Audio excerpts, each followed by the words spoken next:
Bismillahirrahmanirrahim. Assalamualaikum warahmatullahi wabarakatuh. Innal hamdalillah nahmaduhu ta'ala wa nasta'inuhu wa nastaghfiruh wa na'udzu billahi min shururi anfusina wa sayyiati a'malina. May yahdihillahu fala mudilla lahu wa may yudlil fala hadiya lahu. Wa asyhadu an la ilaha illallah wahdahu la syarika lahu wa asyhadu anna Muhammadan abduhu wa rasuluhu. Amma ba'd. Kaum muslimin jamaah sholat subuh mushola al-ikhlas yang dimuliakan oleh Allah Subhanahu wa taala. Alhamdulillah pada pagi hari ini kembali kita diberikan kemudahan untuk melanjutkan pembahasan kita terkait fikih dalam sholat, dan pembahasan kita pada pagi hari ini tentang sholat jenazah. Yang pertama yang disebutkan oleh para ulama bahwasanya kata janaiz yang merupakan bentuk jamak dari jenazah atau jenazah yang dikenal, yaitu disebut dengan orang yang meninggal dunia. Kemudian sebagian ulama mereka membedakan antara jenazah dengan jenazah. Jadi kalau jenazah itu orang yang meninggal dunia, adapun jenazah itu adalah keranda atau tempat yang dipakai untuk meletakkan orang yang meninggal dunia. Jadi saya ulang, ada istilah janaiz, dia bentuk jamak, bentuk tunggalnya itu jenazah atau janazah. Kalau dalam bahasa Indonesia ya artinya sama, orang yang meninggal dunia. Adapun kalau jenazah itu lebih khusus kepada orang yang meninggal dunia. Jenazahnya dia adalah tempat yang digunakan untuk mengangkat orang sudah meninggal atau disebut dengan keranda. Adapun yang dimaksud dengan sholat jenazah adalah sholat yang digunakan atau dengan tata cara khusus untuk orang yang sudah meninggal dunia. Jadi mensolati orang yang sudah meninggal dunia dengan tata cara tertentu, maka ini yang disebut dengan sholat jenazah. Kemudian apa hukumnya? Maka hukum sholat jenazah adalah fardu kifayah. Artinya apabila ada sebagian kaum muslimin yang telah melakukannya, maka gugurlah kewajiban kaum muslimin yang lain. Namun apabila tidak ada seorang pun dari kalangan kaum muslimin yang mengerjakannya, maka semua berdosa. Dalil akan wajibnya hal ini di antaranya adalah firman Allah Subhanahu wa taala di surah At-Taubah ayat 84. Allah Subhanahu wa taala berfirman, "Wa la tusalli ala ahadin minhum mata abadan wa la taqum ala qabrih." Dan janganlah kamu sekali-kali mensolati jenazah seorang yang mati di antara mereka, dan janganlah kamu takum ala kubri, berdiri atau mendoakan di kuburnya. Kenapa? Innahum kafaru billahi wa rasulih, karena mereka telah kafir kepada Allah dan Rasulnya. Wa matu wa hum fasikun, dan mereka mati dalam keadaan fasik. Maka ayat ini menunjukkan bahwasanya larangan mensolati orang-orang munafik, larangan mensolati orang-orang yang dia munafik i'tiqadi, yang mengeluarkan seorang dari Islam, maka mafhumnya apabila mayat tersebut seorang mukmin, seorang muslim, maka wajib disolati. Jadi saya ulang ayat ini, yaitu di surah At-Taubah ayat 84. Nabi dilarang untuk mensolati orang-orang munafik. Wala tusalli ala ahadin minhum mata abada wala taqum ala qabri. Jangan kamu sekali-kali mensolati jenazah orang yang sudah mati di antara mereka. Jangan berdiri di kuburannya untuk mendoakan mereka. Apa alasannya? Kata Allah, innahum kafaru billahi wa rasulih. Mereka telah kafir, kufur kepada Allah dan Rasulnya. Wa matu wa hum fasikun, mereka mati dalam keadaan fasik. Artinya di sini yaitu fasik akbar. Sehingga ketika Allah melarang mensolati orang-orang munafik dan munafik yang mengeluarkan seorang dari keislamannya, maka mafhumnya apabila seorang itu mukmin maka wajib disolati. Kalau dia meninggal dunia wajib disolati. Adapun dalil yang menjelaskan bahwasanya kewajiban tersebut adalah fardu kifayah adalah hadis Salamah bin Aqwa. Beliau mengatakan anna Nabiya sallallahu alaihi wasallam utiya bi janazatin liyusalli 'alaiha. Maka didatangkan jenazah kepada Nabi sallallahu alaihi wasallam liyusalliha 'alaiha, supaya Nabi mensolatinya. Faqala, maka Nabi bertanya, hal alaihi min dainin, apakah jenazah ini masih punya tanggungan hutang? Qalu, maka para sahabat mengatakan la, enggak ada wahai Nabi. Fasalla alaihi, kemudian Nabi mensolatinya. Thumma utiya bi janazatin ukhra, kemudian didatangkanlah jenazah yang lain. Faqala, dan Nabi bertanya, hal alaihi min dainin, apakah jenazah ini punya tanggungan hutang? Qalu, mereka mengatakan na'am, iya wahai Nabi. Qala, maka Nabi katakan, sallu ala sahibikum, salatilah saudara kalian, salatilah sahabat kalian. Qala, kemudian beliau katakan, Abu Qatadah alayya dainuhu ya Rasulullah. Jadi Abu Qatadah mengatakan alayya dainuhu, aku yang akan menanggung hutangnya, aku yang akan bayar hutangnya wahai Rasulullah. Fasalla alaihi, maka Nabi sallallahu alaihi wasallam mensolatinya. Maka sisi pendalilan dari hadis ini, kenapa sholat jenazah itu hukumnya fardu kifayah? Karena Nabi mencukupkan para sahabat yang telah mensolati orang yang dia punya tanggungan hutang dan Nabi tidak mensolatinya. Seandainya hukumnya fardu ain, tentu Nabi juga pasti akan ikut mensolatinya. Jadi ketika didatangkan jenazah yang kedua, kemudian Nabi bertanya, hal alaihi min dain, apakah dia masih punya tanggungan hutang? Para sahabat mengatakan iya, maka sikap Nabi tidak sebagaimana yang pertama. Beliau ikut sholat, tapi beliau katakan, sallu ala sahibikum, sholatilah teman kalian ini.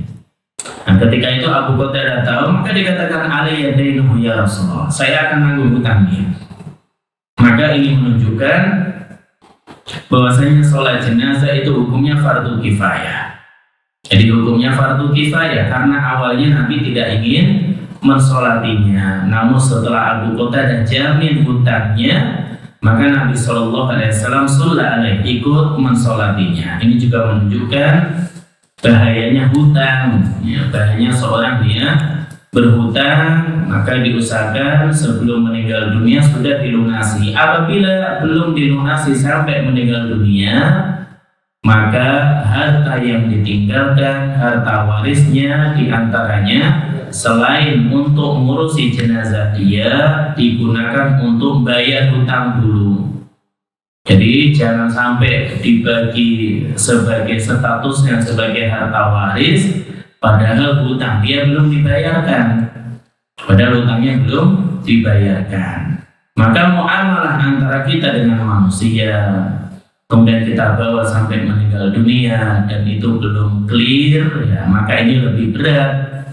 Ya, ketika kita punya dosa dengan Allah, tentu ya selain dosa kesyirikan.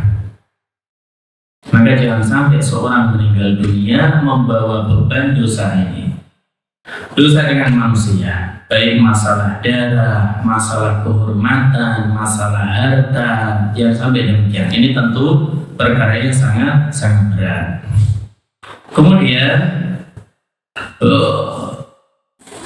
hukum sholat jenazah itu fardu kifayah juga disebutkan oleh An-Nawawi rahimahullah ta'ala dalam Al-Majmu'. Beliau mengatakan as-sholatu 'alal mayyit fardu kifayatin bila khilafin indana wa huwa ijma'un. Jadi mensolati mayit atau sholat jenazah itu hukumnya fardu kifayah menurut kami, tanpa ada perselisihan, dan ini merupakan ijma. Jadi ulama Syafi'iyah sepakat, atau bahkan Imam Nawawi menukil adanya ijma, sholat jenazah hukumnya fardu kifayah.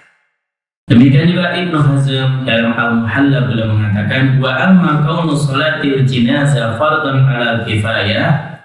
Adapun dalil bahasanya sholat jenazah itu fardu kifayah, faliqauli Rasulullah sallallahu alaihi wasallam, berdasarkan ucapan Rasulullah sallallahu alaihi wasallam kepada para sahabat tadi, shollu ala sahibikum, sholatilah teman kalian, sahabat kalian. Wala khilafa fi annahu idza qama bis sholati 'alaiha qaumun faqad saqatal fardu 'anil baqin. Maka tidak diragukan, ada perselisihan, jika sudah ada sekelompok orang yang mensolatinya, gugurlah kewajiban yang lain. Jadi gugurlah kewajiban yang lain. Maka dari sini kita tahu bahwasanya sholat jenazah hukumnya fardu kifayah.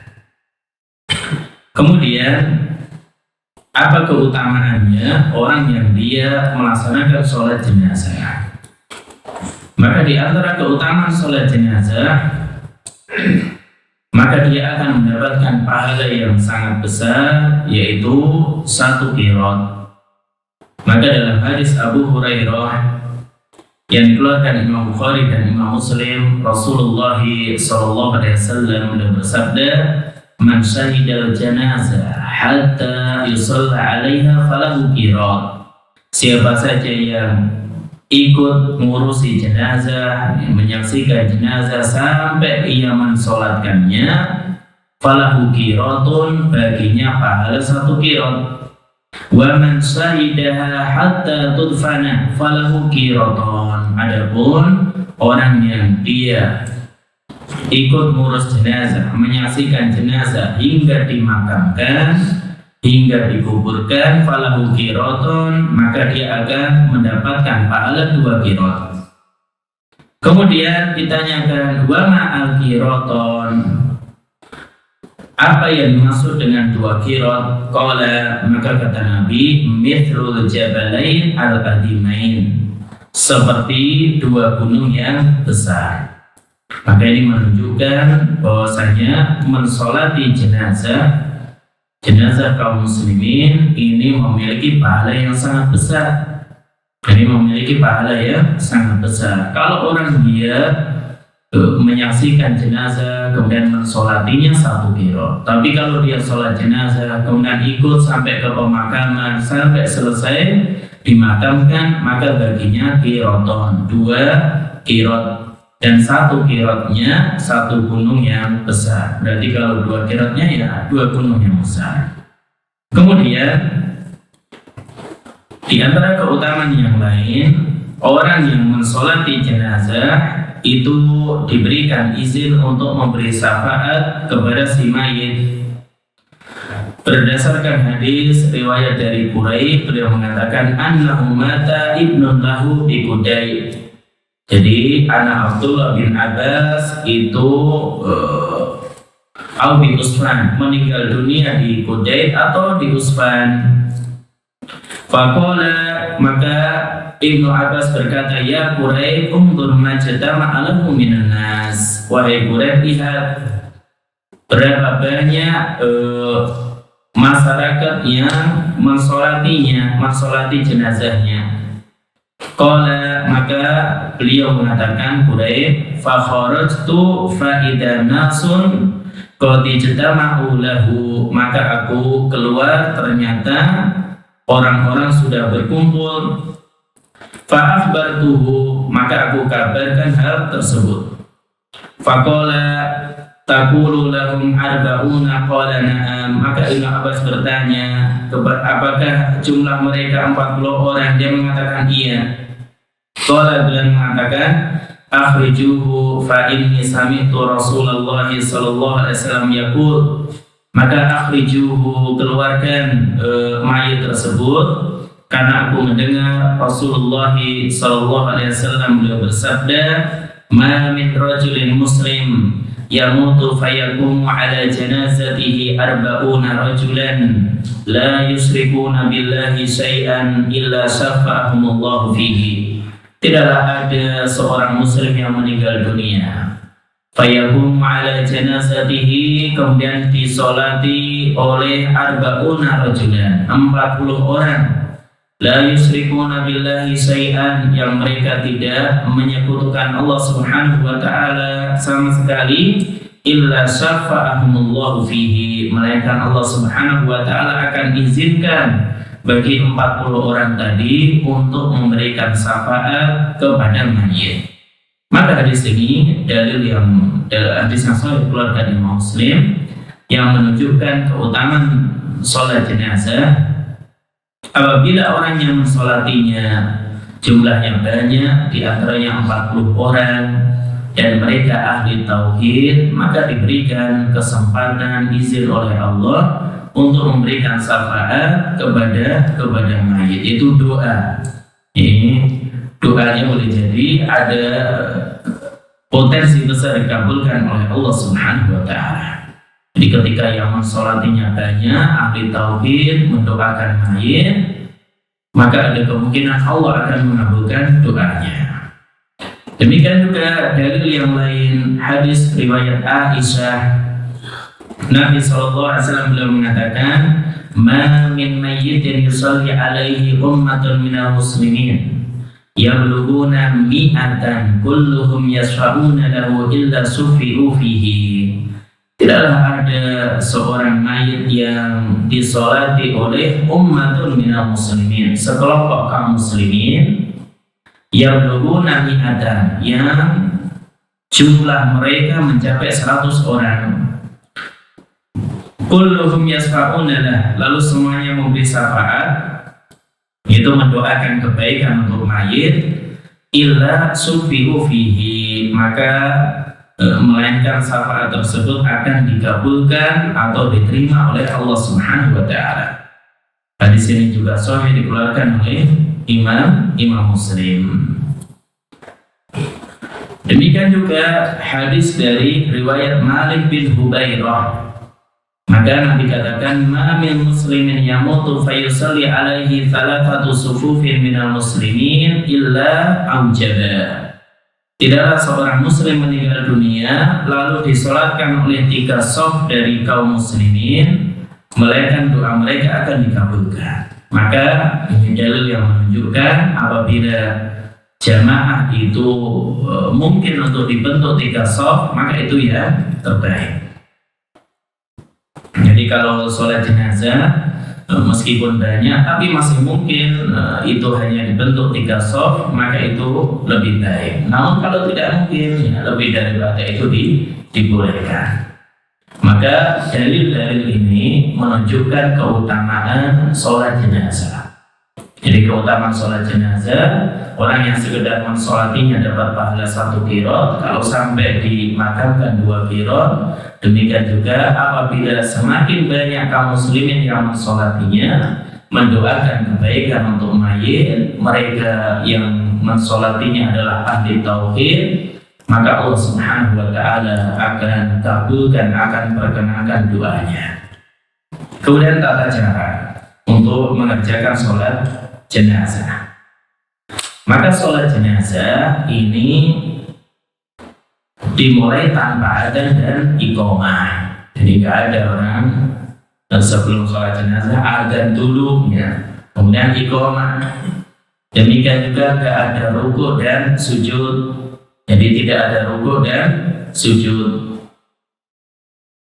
Namun seorang ketika melakukan sholat jenazah harus tahu rukun-rukunnya seperti apa. Maka para ulama sebutkan rukun sholat jenazah ada 7.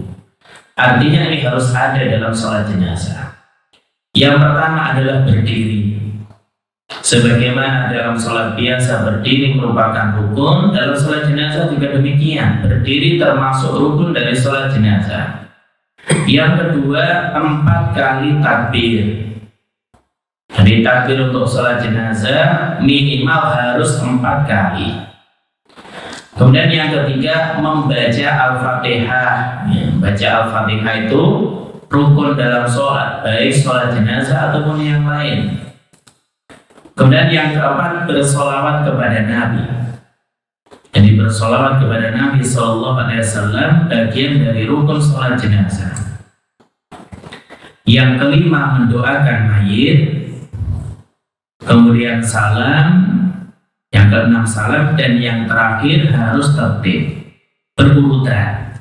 Maka inilah 7 rukun sholat jenazah yang disebutkan oleh para ulama. Kemudian tata caranya bagaimana? Ya tentu yang pertama niat, berdasarkan keumuman sabda Nabi, innamal a'malu binniyat. Sesungguhnya amalan itu tergantung dengan niatnya. Jadi amalan itu tergantung dengan niatnya. Oleh karena itu para ulama katakan, di antara Al-Khattabi ketika menjelaskan hadis ini, an-nasihatul a'mali wa wujuba ahkamiha innama yakunu binniyah fa inna niyata hiya al-musrifatu laha ila jihatiha. Sahnya suatu amalan dan kewajiban hukumnya itu didapat dengan niat. Karena niat adalah yang menggerakkan amalan ke tujuannya. Jadi dengan niat kita itu yang menggerakkan amalan. Tujuannya apa? Arahnya kemana? Nah, setelah niat melakukan takbiratul ihram. Jadi takbir yang pertama. Jadi melakukan takbiratul ihram, takbir yang pertama dengan mengangkat tangan sejajar pundak atau telinga. Jadi sejajar pundak. Jadi Allahu Akbar, sejajar pundak atau sejajar dengan telinga. Lalu setelah itu bersedekah seperti biasa. Jadi bersedekah seperti biasa.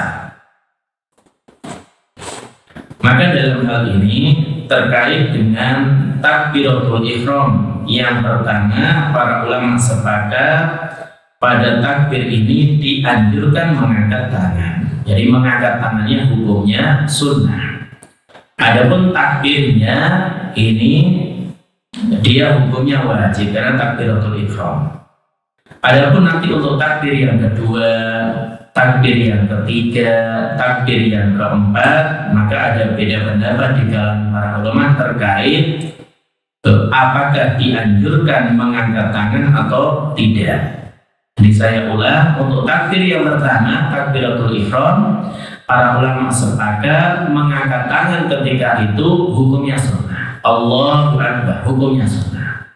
Adapun nanti takbir yang kedua, ketiga, dan keempat, inilah yang beda pendapat. Maka disebutkan oleh Ibnu Munzir rahimahullahu ta'ala terkait dengan takbir yang pertama dalam sholat jenazah, wa ajma'u ala anna musalliya ala jenazah yarfa'u yadayhi fi awwali takbiratin yukabbiruha. Para ulama sepakat orang yang mengerjakan sholat jenazah yarfa'u yadayhi, hendaknya dia mengangkat tangannya fi awwali takbirah, di takbir yang pertama, yukabbiruha, ketika dia takbir. Maka ini dinukil oleh Ibnu Munzir bahasanya para ulama sepakat akan hal ini. Adapun terkait hukum mengangkat tangan pada takbir sisanya, ini yang tidak pendapat di kalangan para ulama. Jadi terkadang kita sholat jenazah, kita dapati sebagian saudara kita ketika takbir yang kedua, ketiga, dan keempat tidak mengangkat tangan. Sebagaimana kalau kita sholat id, ketika takbir, ya, selain takbiratul ihram ya, takbir 7 kali di rakaat pertama, 5 kali di rakaat kedua, maka khilaf juga di kalangan para ulama apakah ketika takbir dianjurkan mengangkat tangan atau tidak. Maka ada 2 pendapat. Pendapat yang pertama, pendapat jumhur, bahwasanya mengangkat kedua tangan dianjurkan setiap kali takbir. Jadi tidak hanya di takbir pertama, jadi kedua, ketiga, keempat juga dianjurkan untuk mengangkat tangan. Jadi dianjurkan untuk mengangkat tangan. Adapun pendapat yang kedua, dan ini pendapat ulama Hanafiyah, mengangkat tangan itu hanya dianjurkan di takbir pertama dan tidak di takbir yang lain. Dan tidak di takbir yang lain. Di antara dalil yang digunakan oleh ulama Hanafi adalah hadis Abdullah bin Abbas yang diriwayatkan oleh Ad-Darqutni. Kata Abdullah bin Abbas, kana yarfa'u yadayhi 'alal jinazah fi awal takbiratin thumma la ya'ud. Nabi mengangkat kedua tangan dalam sholat jenazah pada takbir pertama, thumma la ya'ud, kemudian Nabi tidak mengulanginya. Maka dari dua pendapat ini, wallahu a'lam bishawab, pendapat yang lebih kuat adalah pendapat jumhur, pendapat mayoritas para ulama, bahwasanya untuk sholat jenazah dianjurkan mengangkat tangan pada semua takbirnya. Jadi takbir pertama sampai takbir keempat dianjurkan mengangkat tangan. Berdasarkan beberapa riwayat dari para sahabat, asar dari mereka, bahasanya para sahabat mengangkat tangan setiap kali bertakbir. Di antaranya dari Abdullah bin Umar, yaitu beliau mengangkat tangan atau kedua tangan beliau pada setiap kali takbir pada sholat jenazah. Di pada sholat jenazah, maka dikatakan annahu kana yarfa'u yadayhi fi kulli takbiratin 'alal jenazah. Bahasanya Abdullah bin Umar, beliau mengangkat kedua tangannya setiap kali takbir dalam sholat jenazah. Demikian juga Al-Hafidz Ibnu Hajar rahimahullahu ta'ala menyebutkan riwayat yang valid dari Abdullah bin Abbas, beliau juga mengangkat tangan setiap kali takbir. Maka kata Ibnu Hajar, wa qad shahha 'an Ibnu Abbas annahu kana yarfa'u yadayhi fi takbiratil janazah. Maka telah valid dari Abdullah bin Abbas, beliau mengangkat kedua tangan setiap kali takbir dalam sholat jenazah.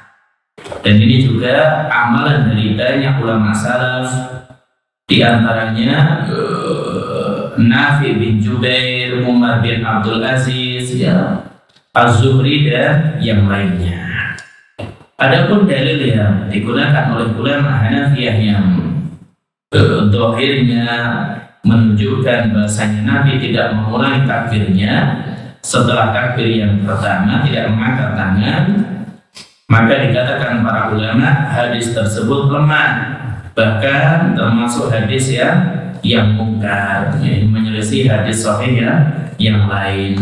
Maka wallahu a'lam bishawab, pendapat yang kuat untuk takbir dalam sholat jenazah dianjurkan mengangkat tangan.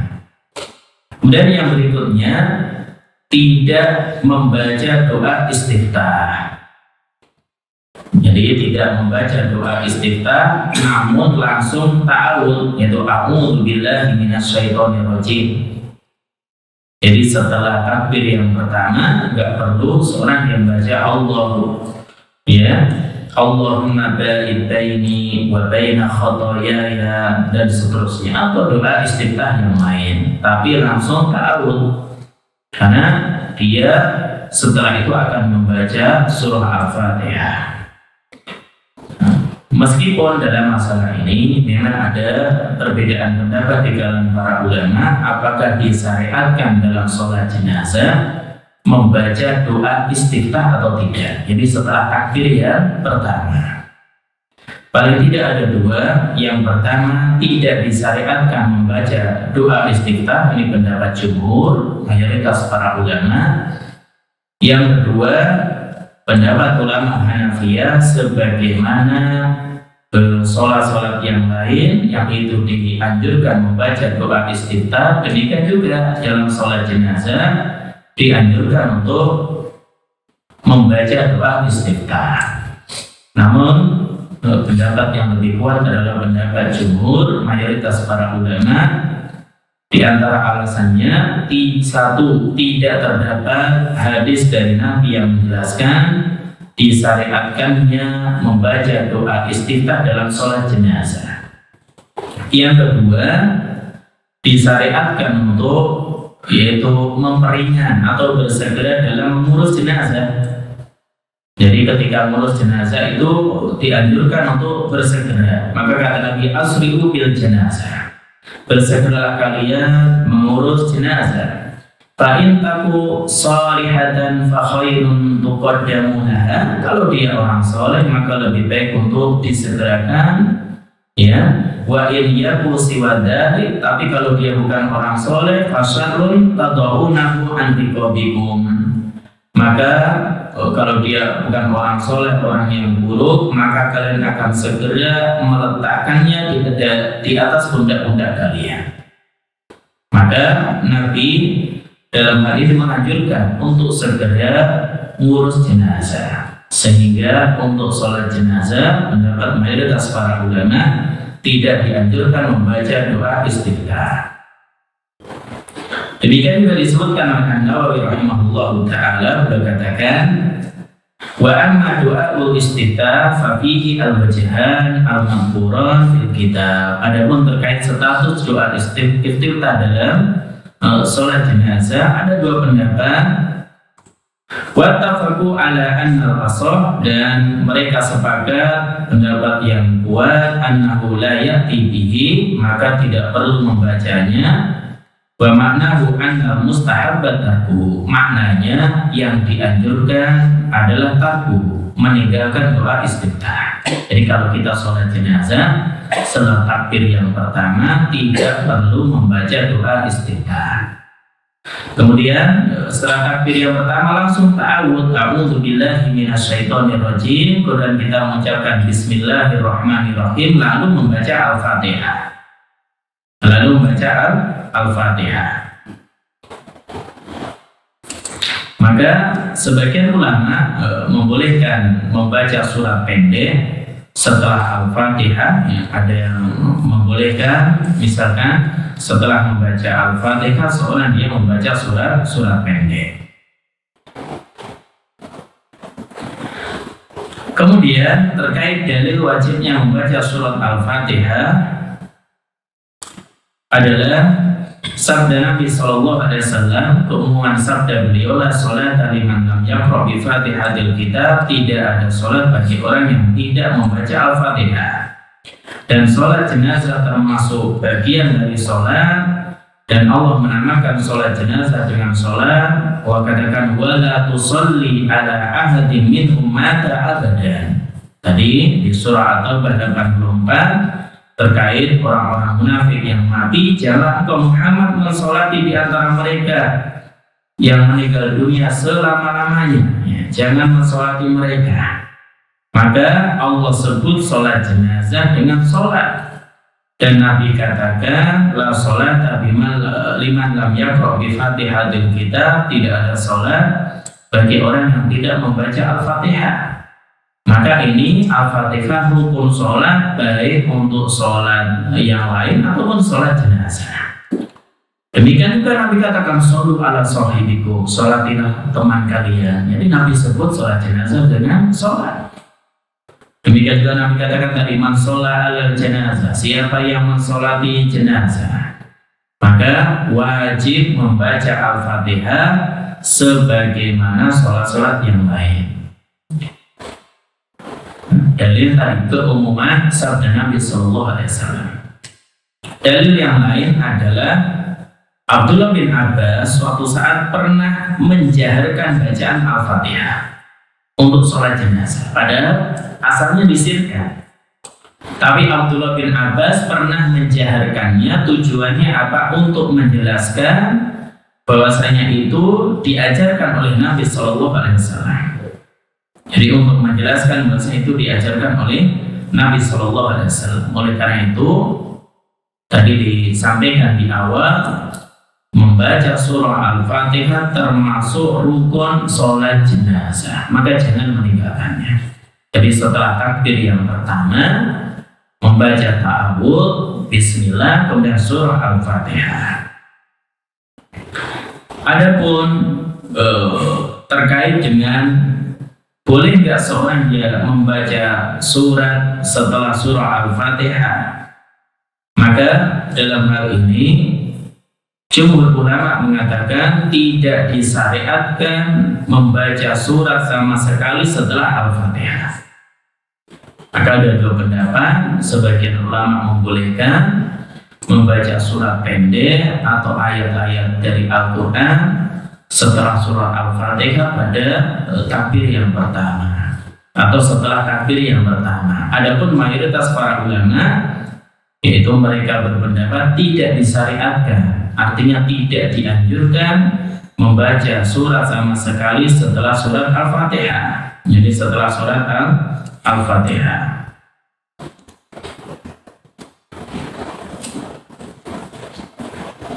Dan dalam hal ini Allah alam bisawab, boleh seorang ketika misalkan setelah itu membaca surat pendek, surat yang tidak panjang, maka dibolehkan. Baik, kemudian setelah itu, setelah baca surat Al-Fatihah pada takbir yang pertama, melakukan takbir yang kedua. Dan pada takbir yang kedua membaca sholawat untuk Nabi SAW sebagaimana sholawat pada tasyahud. Jadi sebagaimana sholawat pada tasyahud. Oleh karena itu Nabi katakan, anna sunnah fi sholati ala janazah an yukabbiru al-imam thumma yaqra'u bi fatihatil kitab ba'da takbiratil ula sirran fi nafsi. Ya, thumma yusalli ala nabi sallallahu alaihi wasallam. Jadi disebutkan oleh dalam hadis Abu Umamah bin Sahal bin Hunayf, beliau mengatakan sebagian sahabat mengabarkan kepadanya termasuk sunnah yang diajarkan oleh Nabi dalam sholat jenazah, hendaknya imam bertakbir lalu membaca surat Al-Fatihah dengan sir setelah takbir pertama, kemudian yusolli ala Nabi sallallahu alaihi wasallam. Setelah takbir yang kedua dia bersolawat kepada Nabi sallallahu alaihi wasallam. Dan di antara solawat terbaik adalah solawat Ibrahimiyah yang diajarkan langsung Nabi untuk diucapkan dalam sholat, yaitu Allahumma sholli ala Muhammad, atau dengannya wa azwajihi wa dzurriyyati kama shallaita ala Ibrahim wa barik ala Muhammad wa azwajihi wa dzurriyyati kama barakta ala Ibrahim innaka Hamidum Majid. Atau riwayat-riwayat yang sholawat Ibrahimiyah yang lain yang kita biasa baca dalam sholat. Kemudian setelah bersolawat pada takbir yang kedua, maka melakukan takbir yang ketiga. Dan pada takbir yang ketiga ini mendoakan mayit dengan doa-doa yang sahih dari Nabi Sallallahu Alaihi Wasallam. Maka di antara doa yang Nabi ajarkan, Allahumma gfir li hayyina wa mayyitina wa syahidina wa ghaibina wa saghirina wa kabirina wa dzakarina wa unthana. Allahumma ahyaitahu minna fa ahyihi 'alal Islam wa man tawaffaitahu minna tawaffahu 'alal iman. Allahumma la tahrimna ajrahu wa la tudillana ba'dahu. Apa doa yang kita kenal? Kita hafal Allahumma gfir lahu warhamhu wa afihi wa'fu anhu wa akrim nuzulahu dan seterusnya. Ini kalau mayitnya laki-laki. Kalau perempuan tinggal diganti Allahumma gfir laha warhamha wa afiha wa'fu anha wa akrim nuzulaha wa wasi' mudkhalaha dan seterusnya. Kemudian kalau jenazahnya dua orang ya tinggal ini kalau dalam bahasa diganti saja dhamirnya. Allahumma gfir lahuma warhamhuma wa afihuma dan seterusnya. Kalau jenazahnya lebih dari dua ya Allahumma gfir lahum warhamhum wa afihim wa'fu anhum wa akrim nuzulahum dan seterusnya. Maka ini intinya bahasanya kita doakan mayit ini setelah takbir yang ketiga. Di setelah takbir yang ketiga mendoakan mayit. Kemudian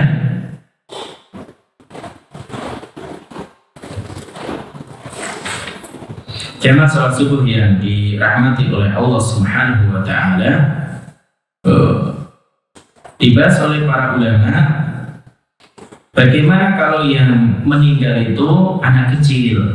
Jadi yang meninggal itu anak kecil, kemudian disolati, maka apa doa yang dibaca untuk dia.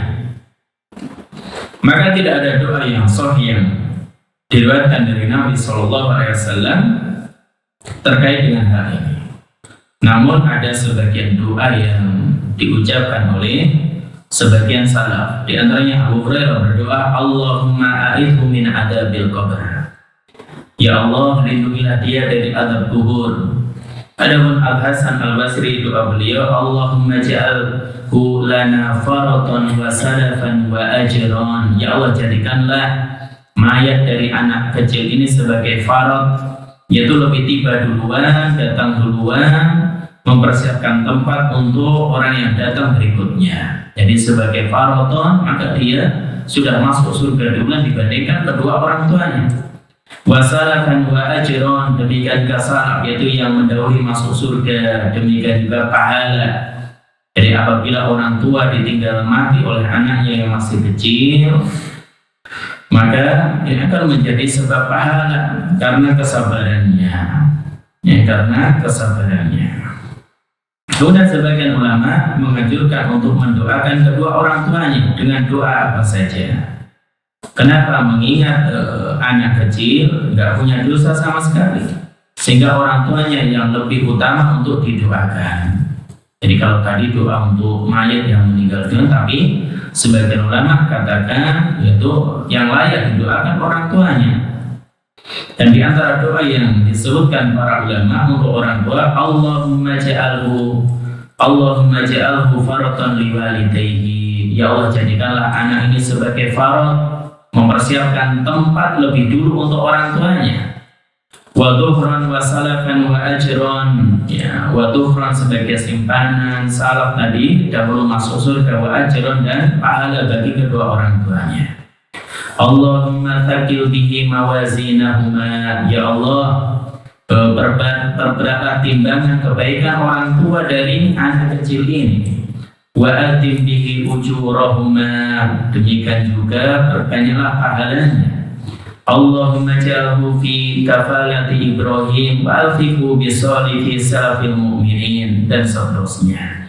Maka ini di antara doa yang disebutkan oleh para ulama. Namun sekali lagi memang tidak ada riwayat yang sahih dari Nabi SAW untuk doa khusus bagi mayit apabila dia anak kecil. Jadi bagi mayit apabila dia anak kecil. Kemudian para ulama sebutkan, boleh nggak seorang dia berdoa ketika sholat jenazah, namun doa tersebut tidak ada pada hadis-hadis yang sahih dari Nabi SAW. Maka jawabannya, ya tentu yang lebih utama kita berdoa dengan doa yang Nabi ajarkan. Namun jika kita berdoa dengan doa yang lain, maka ini juga hukumnya tidak mengapa. Berdasarkan sabda Nabi, "Idza shallaitum 'alal mayyit fa'abisu lahu doa." Jika kalian mensolati mayit, maka ikhlaskanlah dalam doa. Jadi ikhlaskanlah dalam berdoa. Maka ini khusus umum. Seorang ketika mensolati mayit, yang penting ikhlas dalam berdoa.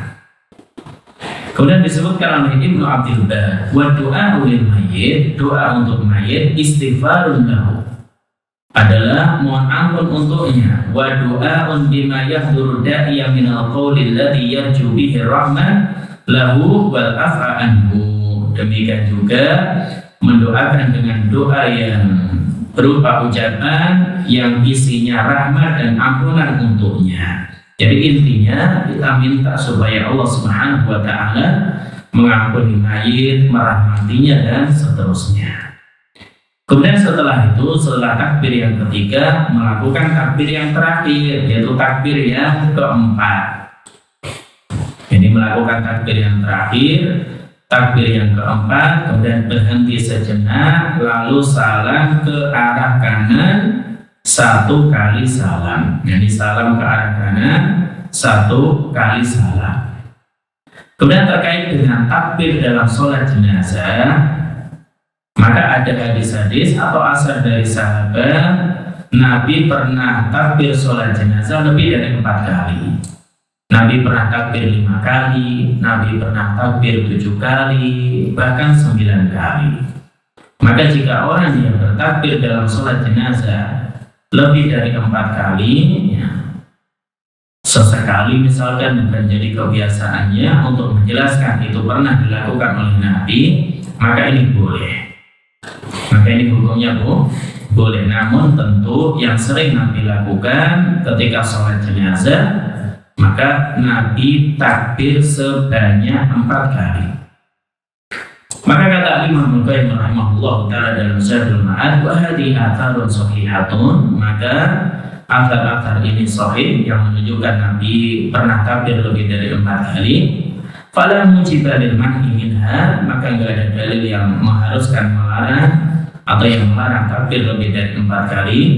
Wan Nabi sallallahu alaihi wasallam lam yamna mimma zada 'ala arba, dan Nabi tidak melarang orang dia takbir lebih dari 4 kali. Balfa'alahu, bahkan Nabi melakukannya.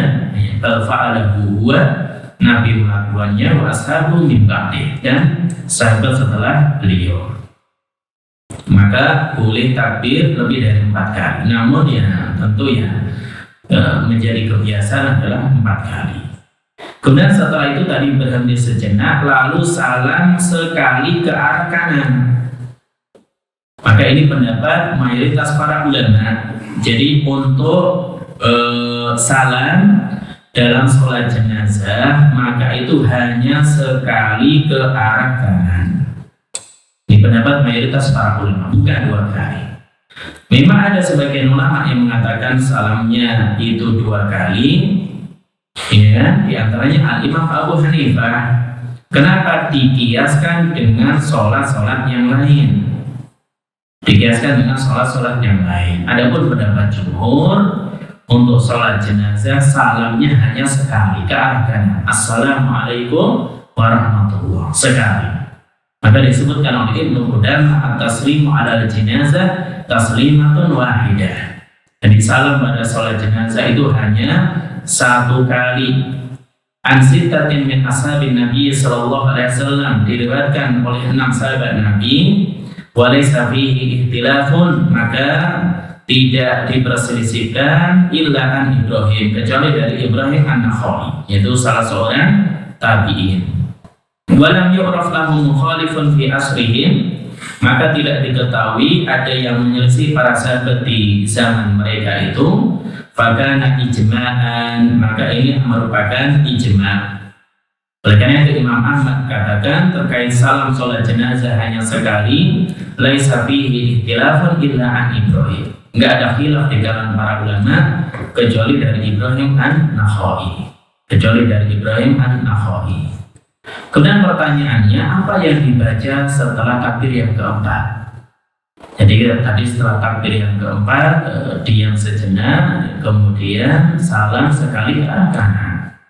Maka seandainya seorang dia nggak diam, kemudian apa yang dibaca, maka ada beda pendapat di kalangan para ulama terkait dengan masalah ini. Pendapat yang kuat dianjurkan berdoa setelah takbir yang keempat. Jadi kalau seorang dia ingin membaca, maka dia dianjurkan untuk berdoa setelah takbir yang keempat. Jadi setelah takbirnya keempat, dan ini pendapat ulama Syafi'iyah, demikian juga Malikiyah. Itu setelah takbir yang keempat dianjurkan untuk berdoa juga seandainya seorang dia berdoa. Kemudian posisi imam di mana ketika sholat jenazah? Maka apabila jenazahnya jenazah wanita, maka posisi imam di tengah badannya. Dan tidak ada khilaf di kalangan para ulama terkait dengan hal ini. Berdasarkan hadis Samurah bin Jundub, beliau katakan, "Sholaitu wara'an Nabi sallallahu alaihi wasallam ala imra'atin mata fi nifasiha. Faqama 'alaiha wasatuha." Kata Jundub, aku pernah sholat di belakang Nabi. Nabi menjadi imam, yaitu mensolati jenazah seorang wanita yang mata fi nifasiha, meninggal saat nifas. Faqama 'alaiha wasatuha, maka Nabi berdiri di tengahnya. Jadi Nabi berdiri di di tengah. Hadis yang sahih dikeluarkan Imam Bukhari. Kenapa demikian? Dikarenakan ketika imam berada di posisi tengah wanita, maka ia lebih menutup bentuk tubuh wanita dari pandangan para jamaah yang lain. Jadi di antara hikmahnya kenapa kalau jenazahnya wanita imam di posisi di tengah, karena ini lebih menutup pandangan dari jamaah yang lain. Oleh karena itu disebutkan oleh Abu Hasan Al-Adawi, Abu Hurairah katakan, li'annahu yasturuha anin nas, karena sesungguhnya imam yang posisinya di tengah ketika jenazahnya wanita ini untuk menghalangi dari pandangan manusia. Demikian juga An-Nawawi beliau mengatakan as-sunnah an yaqfal imamu inda ajizatil mar'ah ila khilafin lil hadis wa annahu ablagu fi siyanatiha anil baqin.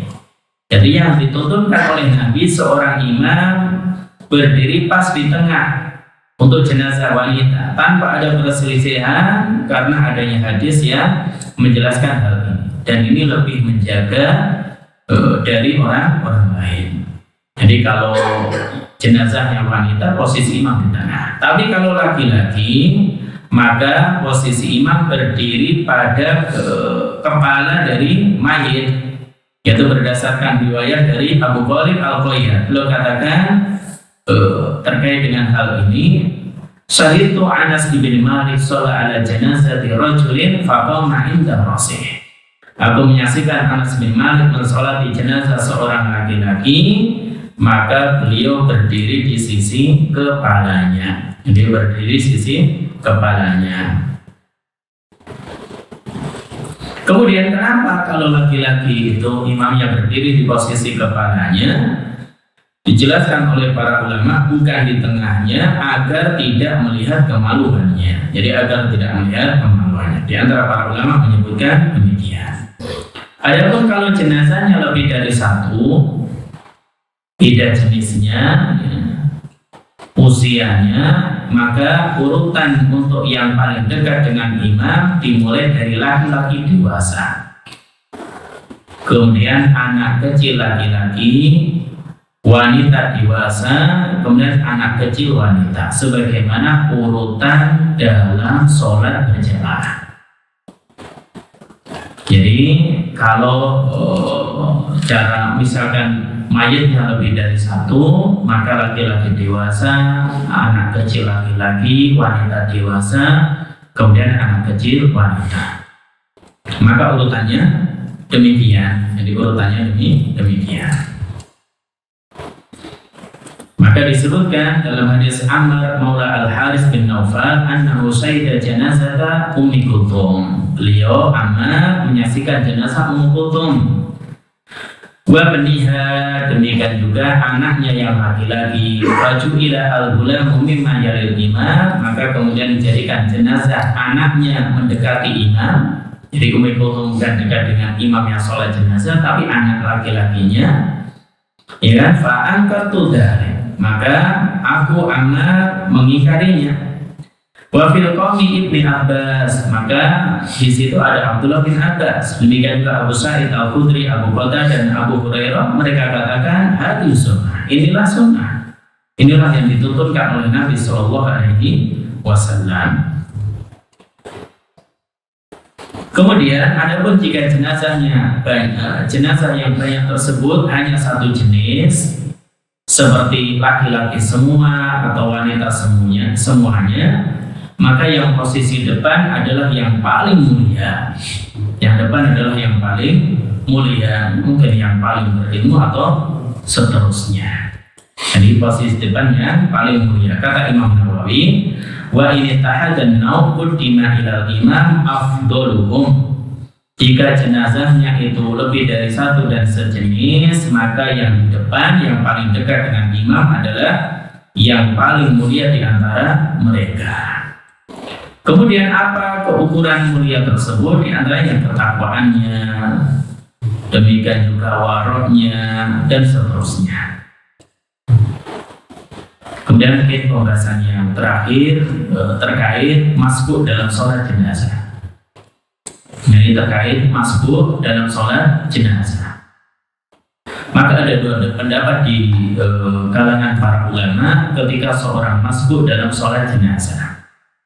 Pendapat yang pertama, ini pendapat jumhur yang mengatakan setiap takbir dalam sholat jenazah itu seperti rakaat dalam sholat yang lain. Jadi seolah-olah sholat jenazah itu 4 rakaat karena setiap takbirnya itu seperti rakaat pada sholat yang lain. Sebagaimana dikatakan sebagian ulama Hanafiyah, anna kulla takbiratin fi shalah 'ala al-janazah qa'imatun maqama rak'atain. Setiap takbir dalam sholat jenazah itu statusnya sama, kedudukannya sama sebagaimana setiap rakaat. Maka siapa saja yang terlambat 2 takbir misalnya, maka dia masuk mengikuti imam pada takbir yang ketiga, lalu dia menyelesaikan 2 takbir keempat. Nah, setelah imam selesai, tinggal dia menyempurnakan 2 kali takbir yang tertinggal. Nah, jadi kalau orang dia masuk sudah takbir yang ketiga, hanya saja nggak tahu ini takbir keberapa. Kan kadang kemungkinan nggak tahu ini sudah takbir keberapa. Beda hanya dengan, tapi dia nanti ketahuan setelah selesai. Oh, saya nambahnya berapa takbir. Jadi dihitung saja dia masuk, dihitung dia sebagai takbir yang pertama atau rakaat yang pertama. Maka jika dia tidak mengqadha takbir yang ketinggalan lalu salam bersama imam, maka sholat jenazahnya tidak sah. Ya. Kalau orang masuk di takbir ketiga, berarti sholat jenazah hanya 2 kali takbir, salam bareng imam, maka sholat jenazahnya tidak sah. Ya, kenapa? Dikiaskan dengan sholat-sholat yang lain. Siapa yang masbuk ketinggalan rakaat, kemudian dia tidak mengqadha rakaat yang ketinggalan, maka sholatnya tidak sah. Dan ini pendapat mayoritas para ulama Hanafiyah, Malikiyah, dan Syafi'iyah. Jadi cara mengqadha atau masbuk bagi orang sholat jenazah itu takbirnya statusnya seperti rakaat. Jadi seperti rakaatnya. Adapun caranya, misalkan sholat masbuk menurut jumhur para ulama ini, jika seorang mendapati imam pada takbir ketiga, ya pada takbir ketiga, maka dia masuk, dia takbir yang pertama hitungannya. Berarti jangan doa, berarti dia baca surah, dia dalam hal ini ta'awudz, kemudian bismillah, membaca surah Al-Fatihah. Meskipun imamnya dia takbir ketiga sedang berdoa. Lalu jika imam takbir yang keempat, maka statusnya takbir yang kedua. Jadi takbir kedua baca apa? Setelah takbir kedua, sholawat. Jadi meskipun imamnya itu setelah takbir keempat dia baca apa misalkan, dia diam sejenak, ya, maka dia bersholawat. Jika imam takbir selesai takbir yang ketiga atau selesai takbir yang keempat, ya, maka dalam hal ini dia lanjutkan untuk takbir yang ketiga. Jadi ketika imam takbir keempat salam, dia lanjutkan. Berarti dia takbir yang ketiga, yaitu berdoa, kemudian takbir yang keempat, setelah itu boleh berdoa atau langsung diam sejenak kemudian salam. Jadi ini pendapat yang pertama, bahwasanya orang yang dia tertinggal dari sholat jenazah masbuk, tata caranya demikian. Pendapat yang kedua, pendapat ulama Hanafilah, bahwasanya sunnah mengqadha takbir yang tertinggal. Jadi seandainya orang dia masuk di takbir ketiga imam, kemudian hanya takbir 2 kali, ya, ketiga dan keempat salam bareng imam, maka kalau menurut ulama Hanafilah ini hukumnya tidak mengapa. Ini hukumnya tidak mengapa. Dan wallahu a'lam bishawab, tentu pendapat yang lebih hati-hati adalah pendapat mayoritas para ulama atau jumhur ulama, bahwasanya ketika seorang dia masbuk, maka dalam hal ini dia nambah takbir yang tertinggal. Dia nambah takbir yang tertinggal. Wallahu a'lam bishawab, mungkin demikian ya. kita kaji ya dalam kajian kita pagi hari ini, yang mungkin masih ada sedikit pembahasan kalau lupa, demikian juga sholat untuk janin yang keguguran dan yang lainnya. Mungkin kalau ada waktu kita akan bahas di pertemuan yang lain. Wallahu a'lam bishawab. Mungkin ada yang disampaikan atau ditanyakan, silakan. Yes. Assalamualaikum. Waalaikumsalam.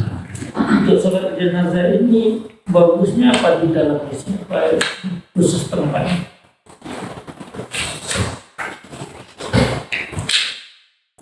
Baik, terkait dengan pembahasan ini, ya bahwasanya boleh nggak seorang dia melaksanakan sholat jenazah di masjid? Maka ada khilaf di kalangan para ulama. Jadi tempat sholat jenazah apakah boleh di masjid ataupun tidak? Maka terkait dengan hukum sholat jenazah di masjid itu bukan sunnah, tapi antara boleh dan makruh. Bukan sunnah atau boleh, tapi apa? Boleh dan makruh. Jadi apa hukum sholat jenazah di masjid? Sebagian mengatakan hukumnya boleh, bukan dianjurkan, tapi boleh. Sebagian ulama yang lain mengatakan makruh hukumnya mensolati jenazah di masjid. Dan ulama yang mengatakan mensolati jenazah di masjid hukumnya makruh adalah ulama Hanafiyah. Jadi ulama Hanafiyah. Maka di antara dalil mereka yaitu hadis Abu Hurairah, Nabi katakan, "Man shalla ala mayyit fil masjid fala syai'a lahu." Siapa yang mensolati jenazah di masjid, maka fala syai'a lahu, dia tidak dapat apa-apa. Demikian juga dalam hadis riwayat Musnad Imam Ahmad, "Man shalla ala janazatin fil masjid falaysa lahu syai'." Ya, siapa yang mensolati jenazah di masjid, maka dia tidak mendapatkan apapun juga. Namun hadis-hadis yang menjelaskan akan hal ini dikatakan para ulama bahwasanya hadisnya hadis yang lemah. Jadi hadisnya hadis yang lemah. Maka pendapat yang kuat dalam masalah ini hukumnya boleh. Ini hukumnya boleh. Tidak didapati ulama yang mengatakan haram sholat jenazah di masjid. Hukumnya hanya boleh. Ada riwayat khusus terkait hal ini, yaitu Aisyah. Beliau katakan, an Abba ini Abdillah ibn Zubair, dari Abad bin Abdillah bin Zubair, yuhadithu an Aisyah. Dia menceritakan tentang Aisyah. Annaha lamma tufiya Sa'ad ibn Abi Waqqas. Ketika Sa'ad bin Abi Waqqas meninggal dunia, arsala azwaju an-nabi sallallahu alaihi wasallam. Maka para istri Nabi sallallahu alaihi wasallam itu memerintahkan an yamurru bi janazatihi fil masjid, supaya jenazahnya Sa'ad bin Abi Waqqas itu disolati di masjid. Fa yusallina alaihi, maka permintaan tersebut dipenuhi dan dibawa di masjid dan sholat. Fa'alu, yang mereka melakukannya.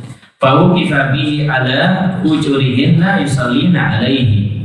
Jadi kemudian jenazah tersebut diletakkan di depan kamar para istri Nabi dan disolati di sana. Kemudian setelah jenazah tersebut kembali dikeluarkan melalui pintu jenazah yang tadi, tidak berapa lama sampai kabar kepada istri Nabi, banyak orang yang mencela perbuatan ini, yaitu perbuatan atau yang dilakukan Aisyah radhiyallahu taala anha. Maka apa kata Aisyah, ma'asru'an nas ila an ya'ibu ma la ilma lahum bihi. Betapa banyak orang yang dia mencela sesuatu padahal dia nggak punya ilmu tentang itu. Jadi betapa banyak orang yang mencela sesuatu namun dia tidak tahu ilmu tentang itu. Abu alaina an yamurra bi janazatin fil masjid. Mereka mencela kami membawa jenazah Sa'ad bin Abi Waqqas ke masjid, ya kan? Wa ma shalla Rasulullah sallallahu alaihi wasallam ala Suhail ibn Baidah illa fi jawfil masjid. Kata Aisyah, bahwasanya Rasulullah sallallahu alaihi wasallam beliau tidaklah mensolatkan Suhail bin Baidah kecuali di dalam masjid. Dan sini dikeluarkan oleh Imam Muslim. Maka di sini dalil yang tegas boleh seorang dia melaksanakan sholat jenazah di masjid, namun tidak punya keutamaan. Nah, ini perlu diingat, tidak punya keutamaan. Namun kalau dia dilihat masalah kalau orang berkumpul di masjid setelah sholat wajib, berkumpul di masjid sehingga mudah untuk sholat jenazah, silakan. Tapi kalau ada tempat khusus misalkan di lapangan untuk sholat jenazah itu tentu lebih baik. Wallahu a'lam bishawab.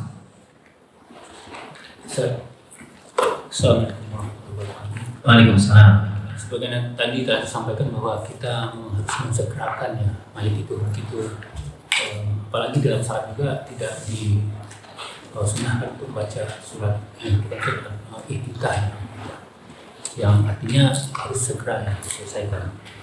Namun kalau di masyarakat sering kita temukan begitu, apalagi kalau misalnya yang meninggal itu atau yang kurang terkemuka misalnya, seringkali terjadi ada bicara setelah sholat jenazah itu.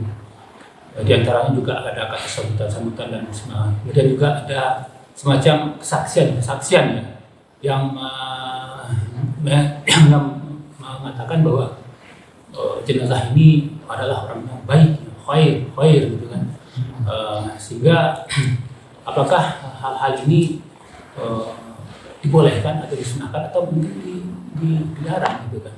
Itu dalam hal dengan gerak salat Ibrahim itu dulu bisa mungkin. Iya, terkait dengan memersaksikan bahasa jenazah itu orang yang baik kemudian diaminkan diikuti yang lain, apakah itu orang baik, maka ini dihindari. Kita berharap dia orang yang baik, Allah ampuni dia, Allah rahmati dia. Namun memastikan atau memaksa orang untuk mengatakan dia orang yang baik ya, supaya dia mengaminkan bahasa ini jenazah orang yang baik, maka ini hendaknya dihindari. Mungkin ada riwayat yang khusus yang melarang terkait dengan masalah ini. Jadi kalau di adat kebiasaan masyarakat kita mengatakan tanpa pandang bulu jenazah apapun ya, karena sudah jadi kebiasaan, ada prosesi itu yang mengatakan ada satu orang yang memimpin, dia adalah orang yang baik dan seterusnya diikuti yang lain, maka ini ditinggalkan. Wallahu bishawab. Assalamualaikum Ustaz. Waalaikumsalam. Fikih mengenai sholat mayit, kalau ada sholat gaib, tidak bisa ada di suatu daerah, tapi tidak bisa datang. Bagaimana fikih sholat gaib? Apakah pada saat bersamaan atau setelah mayit dikuburkan masih masuk sholat gaib? Nah, apakah sholat gaib ini juga harus berjamaah atau bisa dilakukan sendiri pasang? Iya, dibahas oleh para ulama terkait dengan apabila seorang dia meninggal dunia kemudian tidak ada seorang pun yang mensolatinya, maka dalam hal ini apakah dianjurkan seorang dia sholat gaib atau tidak? Maka ada beda pendapat di kalangan para ulama terkait dengan masalah ini, hukum sholat gaib. Maka asalnya dari melaksanakan sholat jenazah, kalau itu jenazah sudah ada orang yang mensolatinya, tidak perlu bagi yang lain untuk sholat gaib. Namun apabila tidak ada orang yang mensolatinya, ya, maka dianjurkan atau boleh baginya untuk melakukan sholat gaib. Maka para ulama beda pendapat status atau hukum sholat gaib. Sebagian katakan sholat gaib itu hanya disyariatkan untuk Nabi, kekhususan Nabi, yaitu ketika Raja Najasyi meninggal dunia tidak ada yang mensolatinya, maka Nabi dan para sahabat mensolatinya. Namun pendapat yang kuat, sholat gaib disyariatkan umum, jadi untuk umat beliau Sallallahu Alaihi Wasallam. Namun untuk siapa? Khusus orang yang meninggal di tempat yang jauh dan belum sempat disolatkan. Jadi belum sempat disolatkan. Oleh karena itu secara umum tadi ada dua pendapat di kalangan para ulama terkait dengan masalah ini. Yang pertama, sholat gaib itu tidak disyariatkan. Ini pendapat ulama Hanafiyah. Pendapat yang kedua, pendapat mayoritas para ulama, sholat gaib disyariatkan dan boleh dilakukan. Namun siapa yang boleh disolatkan gaib? Ini ya ada khilaf.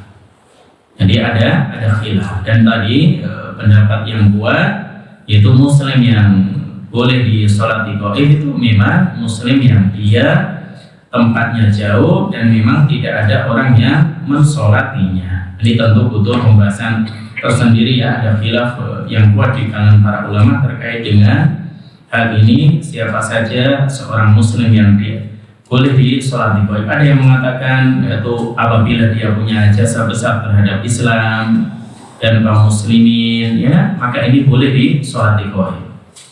Dan yang lainnya, intinya sholat gaib di zaman Nabi hanya Raja Najasyi.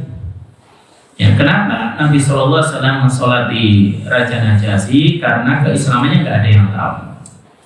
Dia meninggal, masyarakat juga nggak tahu, nggak ada yang mensolati. Kemudian Nabi dapat wahyu bahwa Raja Najasyi meninggal, maka Nabi dan para sahabat sholat gaib untuk Raja Najasyi. Maka dari sinilah khilaf para ulama. Apakah sholat gaib itu khusus untuk Nabi atau umum untuk umat beliau? Pendapat yang kuat umum. Kemudian kalau umum diperuntukkan untuk siapa? Ini khilaf. Sebagian ulama katakan apabila itu orangnya tempatnya jauh dan dia nggak ada yang mensolatinya, seperti kasus Raja Najasyi. Ada yang mengatakan kalau orang berjasa besar untuk Islam, meskipun ada yang mensolatinya, seorang ulama besar punya jasa besar untuk Islam dan kaum muslimin, dia meninggal dunia, gak mungkin kita sholat jenazah untuknya, maka boleh bagi kita sholat gaib untuknya. Wallahu a'lam bishawab. Mungkin cukup ya, karena mataharinya ini bikin silau ya. Ini saya nggak bisa lihat antum ini. Oke, saya cukupnya kita cukupkan kajian kita pagi hari ini. Kita akhiri dengan doa kafaratul majelis. Subhanakallahumma wa bihamdika asyhadu an la ilaha illa anta astaghfiruka wa atubu ilaik. Wa akhiru da'wana alhamdulillahi rabbil alamin. Wassalamualaikum warahmatullahi wabarakatuh.